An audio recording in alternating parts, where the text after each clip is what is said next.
This XCOM meets Fallout title is based on the tabletop Mutant Year Zero game. If you've played the modern XCOM games, you'll be familiar with most of the gameplay elements, though Mutant Year Zero gives you direct control of your squad outside of combat and fuses XCOM's gameplay with some light RPG elements. The worst thing we can say about Mutant, the game's plot and post-apocalyptic setting recall the best parts of Fallout, and while the game isn't as deep as one of those sprawling titles, it still feels like a spiritual sequel. Mutant Year Zero, Road to Eden feels a bit like a AA game, for lack of a better phrase. Reasonably well polished with solid aspirations, but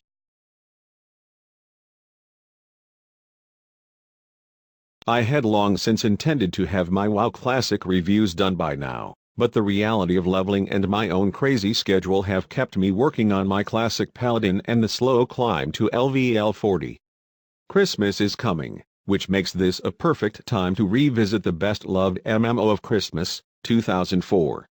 It's World of Warcraft, Classic, which is to say, no changes, except for a few of the changes, but really, there aren't that many. I might be leveling at the speed of grass growing, but by God, I am leveling. I might be leveling at the speed of grass growing, but by God, I am leveling. There's a lot to love in the original version of Blizzard's MMO Classic, especially if you like games of this era in the first place. It may use the modern WoW engine, but Blizzard reused a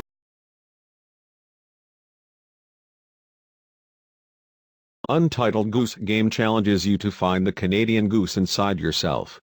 Yup. This is a game about being an unrepentant asshole. Since the joys of honking and flapping don't require a high-end PC, Untitled Goose Game is another game that'll run on just about any toaster you can drag out of storage or cajole into running. Honk. Flap. Steal objects, trick humans, annoy pets, wash, rinse, and repeat if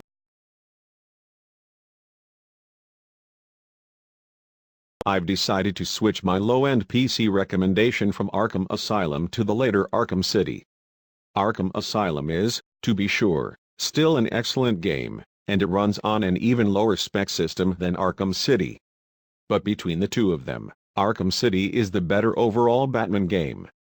Batman's overall bag of tricks gets polished and AC offers you playing time as characters like Catwoman, with her own distinct moveset and animation style. Arkham City feels as though it genuinely captures what it would be like to be Batman, with a clever twist on why you face a never-ending army of thugs.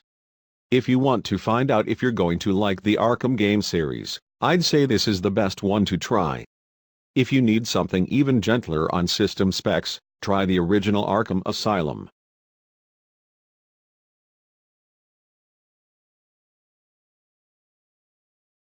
Into the Breach is a turn-based strategy game that takes place on small maps of 8x8 grids. From the makers of FTL, Into the Breach challenges you to beat back waves of attackers in turn-based combat. There are no XCOM-style probability fields to deal with here. You get full transparency into what actions will be taken by both your own characters and the enemies you engage. Into the Breach launched in 2018. But it's still winning recognition for its unique approach to turn-based combat today. Definitely worth checking out, if you're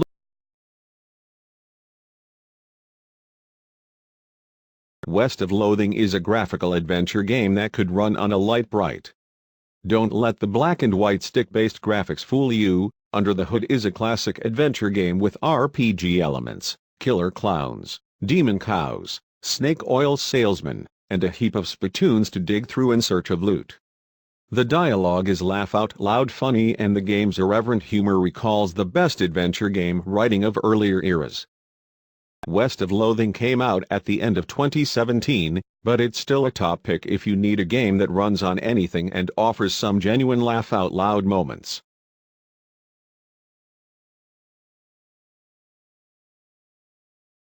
Stardew Valley was heavily inspired by the Harvest Moon series of video games but adds its own spin on the concept. Explore Pelican Town, make friends, fall in love, and restore your grandfather's farm to health in a gentle, open-ended title that will tease your curiosity as opposed to yanking you. Stardew Valley recently received a major endgame update in patch 1.4, with new monsters, fish ponds, a new mystery to solve, various bug fixes, quality of life improvements, and similar updates. Multiplayer support is also now available.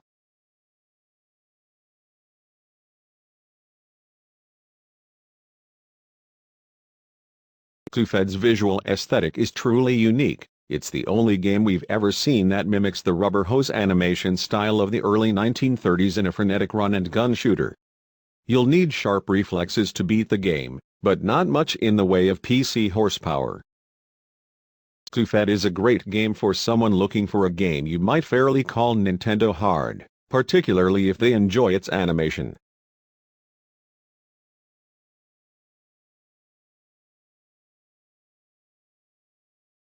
The open-world sandbox of Minecraft has been used to create everything from 1:1 scale models of the Starship Enterprise to functional, if simple, CPUs. In between, there's an easily accessible game with a rich crafting system, dangerous mobs, and huge worlds to explore. That doesn't actually tell you nearly enough about Minecraft, a game that's inspired millions of people to spend billions of hours stacking blocks on top of each other to build everything from an exact replica of the USS Enterprise from Star Trek to actual working computers. Minecraft is a phenomenal crafting and building game.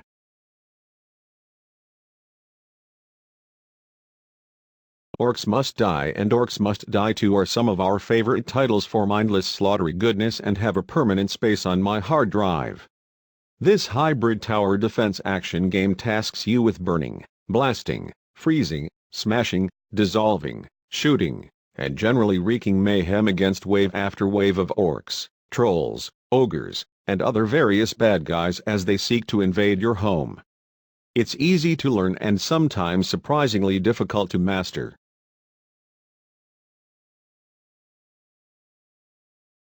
Darkest Dungeon is a 2D, side-scrolling dungeon crawler with a side helping of Lovecraftian horror and a mental health management simulator.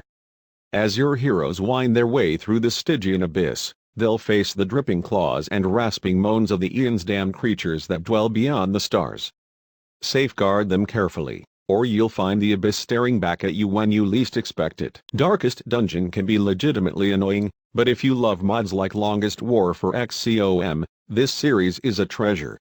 DD doesn't pull punches, and if you think you've figured the game out, that probably means there's a DLC or difficulty level waiting to kneecap you around the corner.